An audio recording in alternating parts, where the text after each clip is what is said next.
रमजान में बहुत से लोग रिश्वत लेना छोड़ देते हैं कि नहीं, ये हम रमजान शरीफ आ गया। तो रमजान शरीफ भी तो आया है, लेकिन असल में शैतान कैद हुआ है, तो अब कह रहा नहीं हूं रिश्वत नहीं लेनी, महीने बाद लवांगे। डंडी मारने वाला कहता नहीं सही तोलना है, फिर रमजान तो बाद कट्ठी कसर कर लवांगे।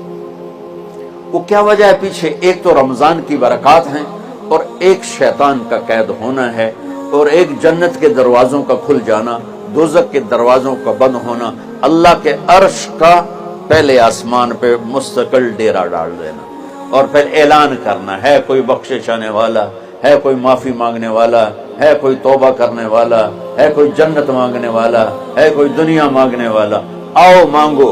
और एक फरिश्ता ऐलान करता है, ए भलाई के चाहने वाले शाबाश आगे बढ़ो। और दूसरा फरिश्ता ऐलान करता है, ए बुराई के करने वाले